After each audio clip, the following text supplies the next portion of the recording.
नमस्कार दोस्तों, कैसे हैं आप सब। जैसा कि आप जानते हैं, अभी हम शिव पुराण का पाठ कर रहे हैं।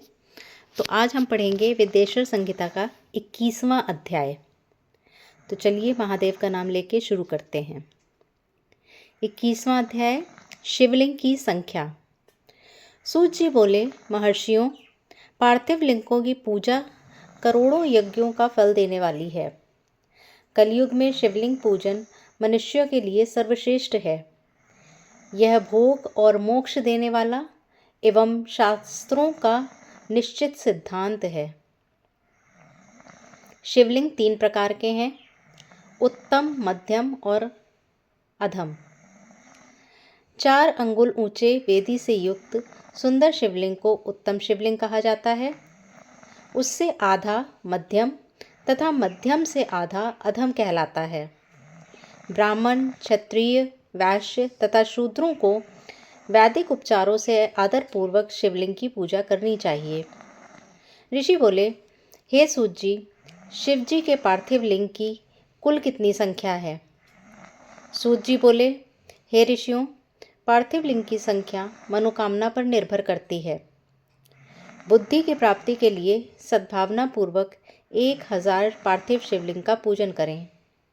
धन की प्राप्ति के इच्छुक 1500 शिवलिंगों का तथा वस्त्र प्राप्ति हेतु 500 शिवलिंगों का पूजन करें।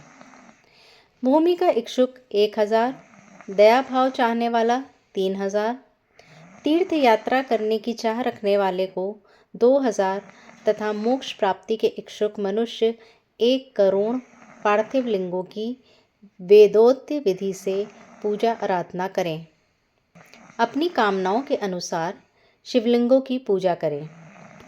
पार्थिव लिंगों की पूजा करोड़ों यज्ञों का फल देने वाली है तथा उपासक को भोग और मोक्ष प्रदान करती है। इसके समान कोई और श्रेष्ठ नहीं है, अर्थात यह सर्वश्रेष्ठ है। शिवलिंग की नियमित पूजा अर्चना से मनुष्य सभी विपत्तियों से मुक्त हो जाता है। शिवलिंग का नियमित पूजन भवसागर से तारने का सबसे सरल तथा उत्तम उपाय है। हर रोज़ लिंग का पूजन वेदोक्त विधि से करना चाहिए। भगवान शंकर का नैवेद्यांत पूजन करना चाहिए। भगवान शंकर की 8 मूर्तियाँ पृथ्वी, जल, अग्नि, वायु, आकाश, सूर्य, चंद्रमा तथा यजमान हैं। इसके अतिरिक्त शिव, भद्र, रुद्र, उग्र, भीम, ईश्वर, महादेव तथा पशुपति नामों का भी पूजन करें।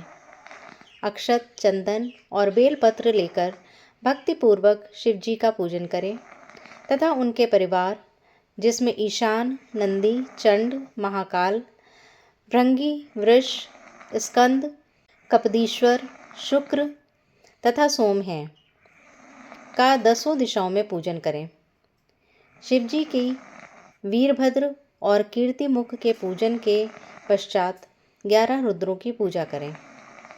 पंचाक्षर मंत्र का जाप करें तथा शतरुद्रीय और शिव पंचांग का पाठ करें। इसके उपरांत शिवलिंग की परिक्रमा कर शिवलिंग का विसर्जन करें। रात्रि के समय समस्त देवताओं को उत्तर दिशा की ओर मुँह करके ही करना चाहिए। पूजन करते समय मन में भगवान शिव का स्मरण करना चाहिए। जिस स्थान पर शिवलिंग स्थापित हो वहाँ पर पूर्व, पश्चिम और उत्तर दिशा में न बैठें, क्योंकि पूर्व दिशा भगवान शिव के सामने पड़ती है और इष्ट देव का सामना नहीं रोकना चाहिए। उत्तर दिशा में शक्ति स्वरूपा देवी उमा विराजमान रहती हैं। पश्चिम दिशा में शिव जी का पीछे का भाग है और पूजा पीछे से नहीं की जाती है, इसलिए दक्षिण दिशा में उत्तर भिमुख होकर बैठना चाहिए।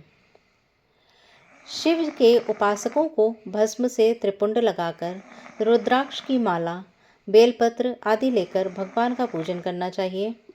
यदि भस्म न मिले तो मिट्टी से ही त्रिपुंड का निर्माण करके पूजन करना चाहिए। 22वां अध्याय, शिव नैवेद्य और बिल्व महात्म्य। ऋषि बोले, हे सूत जी, हमने पूर्व में सुना है कि शिव का नैवेद्य ग्रहण नहीं करना चाहिए। इस संबंध में शास्त्र क्या कहते हैं, इसके बारे में बताइए तथा बिल्व का महात्म्य को भी स्पष्ट कीजिए।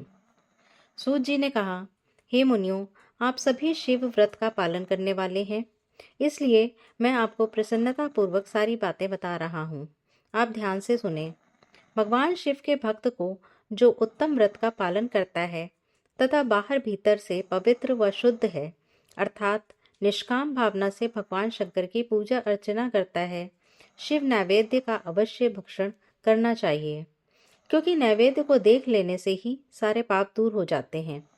उसको ग्रहण करने से बहुत से पुण्यों का फल मिलता है। नैवेद्य को खाने से हजारों और अरबों यज्ञों का पुण्य अंदर आ जाता है। जिसके घर में शिव जी के नैवेद्य का प्रचार होता है, उसका घर तो पवित्र है ही, बल्कि वह साथ के अन्य घरों को भी पवित्र कर देता है। इसलिए सिर झुकाकर प्रसन्नता पूर्वक एवं भक्ति भावना से इसे ग्रहण करें और इसे खा लें। जो मनुष्य इसे ग्रहण करने या लेने में विलंब करता है, वह पाप का भागी होता है। शिव की दीक्षा से युक्त शिव भक्त के लिए नैवेद्य महाप्रसाद है।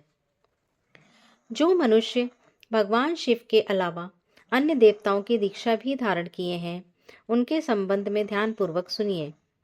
ब्राह्मणों, जहाँ से शालग्राम शिला की उत्पत्ति होती है, वहाँ उत्पन्न लिंग में, रसलिंग में, पाषाण, रजत तथा सुवर्ण से निर्मित लिंग में, देवताओं तथा शुद्धों द्वारा प्रतिष्ठित लिंग में, केसर लिंग, स्फटिक लिंग, रत्न निर्मित लिंग तथा समस्त ज्योतिर्लिंगों में विराजमान भगवान शिव के नैवेद्य को ग्रहण करना चंद्रायन व्रत के समान पुण्यदायक है। शिव नैवेद्य भक्षण करने एवं उसे सिर पर धारण करने से ब्रह्म हत्या के पाप से भी छुटकारा मिल जाता है तथा मनुष्य पवित्र हो जाता है। परंतु जहाँ चांडालों का अधिकार हो, वहाँ का महाप्रसाद भक्तिपूर्वक भक्षण नहीं करना चाहिए। बाणलिंग, लौह निर्मित लिंग, सिद्ध लिंग, उपासना से प्राप्त अर्थात सिद्धों द्वारा स्थापित लिंग, स्वयं भूलिंग एवं मूर्तियों का जहाँ पर चंड का अधिकार नहीं है, जो मनुष्य भक्तिपूर्वक स्नान कराकर उस जल का 3 बार आचमन करता है, उसके सभी कायिक, वाचिक और मानसिक पाप नष्ट हो जाते हैं। जो वस्तु भगवान शिव को अर्पित की जाती है, वह अत्यंत पवित्र मानी जाती है।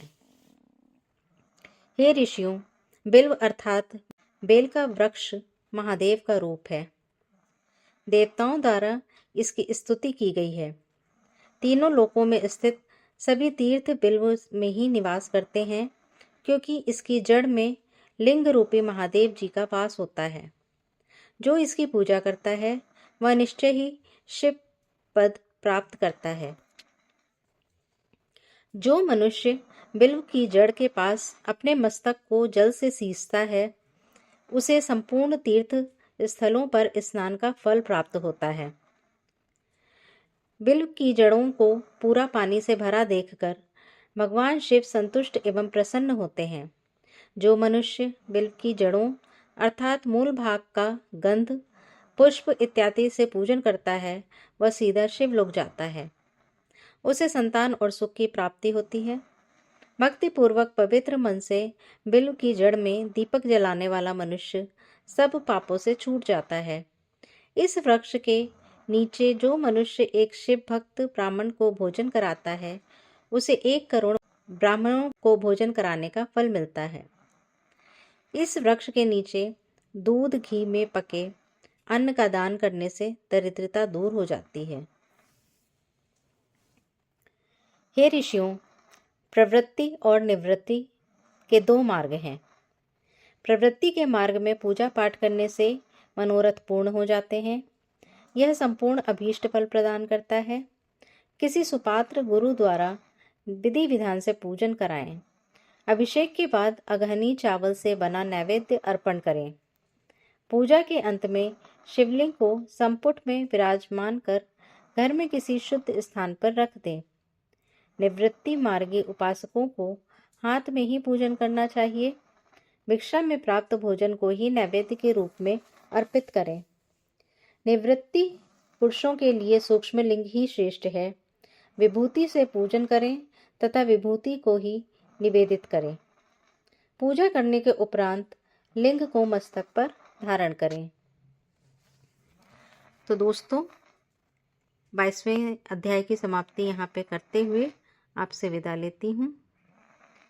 शिव पुराण का पाठ सुनने के लिए प्रभु आपको मंगल कामना से भरपूर करें और आपके जीवन में सुख, सुविधा और ऐश्वर्य का आगमन हो।